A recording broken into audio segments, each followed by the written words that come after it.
a declaration of escalation from Tehran. Iran says it has struck 60 strategic targets and 500 American and Israeli military points in just 48 hours. More than 700 drones and hundreds of ballistic missiles, that is the scale Iran now claims. Across Israel, sirens are sounding from the north to Tel Aviv the past 48 hours. Iran fired more than 700 drones and hundreds of ballistic missiles. He claimed this exceeded the scale of the previous 12-day war.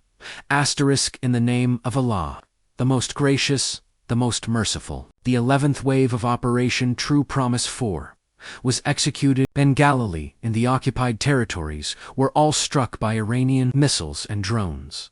Asterisk, the proud and valiant members of Iran's armed forces, by launching an assault on 60 strategic targets and 500 military sites belonging to America and Israel, have up to this very moment fired more than 700 drones and hundreds of ballistic missiles, thereby defeating our enemies in their interception attempts and establishing a new record. They achieved more than what was accomplished in the entire 12-day war, all within the past 48 hours, against the invading enemies.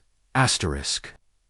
The brutal and terroristic actions perpetrated by the United States Army and the Zionist regime against the oppressed Iranian citizens, particularly in their savage attack on hospitals, schools, the national media, and civil institutions, will more than ever forge the resolve within the armed forces of the Islamic Republic of Iran to wage an all-out war against its enemies, thereby elevating the scope of our nation's military operations. And victory comes from none other than Allah, the Almighty, the All-Wise.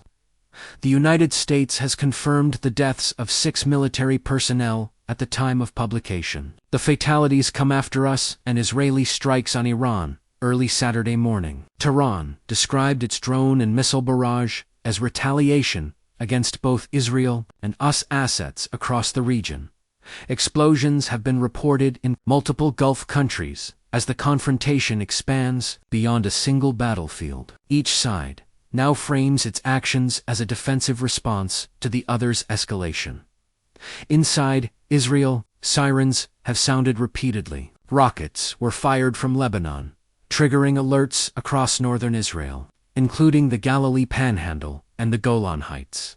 The militant group Hezbollah reportedly launched rockets and drones toward Israeli territory. Moments later, sirens rang out in Tel Aviv, Jerusalem, and central Israel, amid Iran's latest ballistic missile salvo. Civilians were instructed to enter bomb shelters as the Israel Defense Forces worked to intercept incoming projectiles. The conflict now stretches from Israel's northern border to its central urban core. This escalation follows confirmed strikes on Saturday that killed Iran's supreme leader, Ali Khamenei. The development marked a historic and destabilizing moment. It came after several rounds of talks between Washington and Tehran had already faltered. Now missile exchanges, drone warfare, and cross-border rocket fire define the landscape. For months, the CIA tracked Iran's most protected man. Then came the break. Intelligence indicated that Iran's supreme leader, Ali Khamenei, would attend a high-level meeting at a leadership compound in Tehran on Saturday morning. What was planned as a night strike was suddenly recalibrated.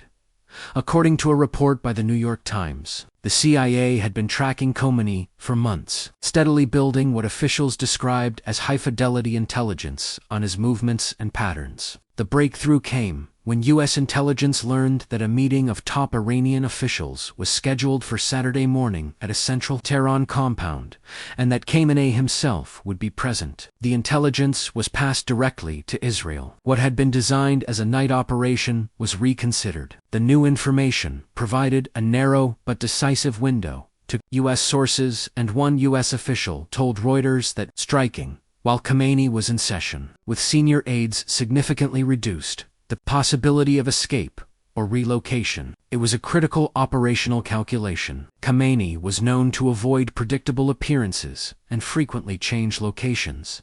The revised timeline was approved. Israeli aircraft reportedly departed bases at approximately 6 a.m. Israel time. At around 9:40 a.m., Tehran time 2 hours and 5 minutes later. Long-range missiles struck the compound. Senior national security officials were gathered in one building. Khamenei was reportedly in another nearby structure.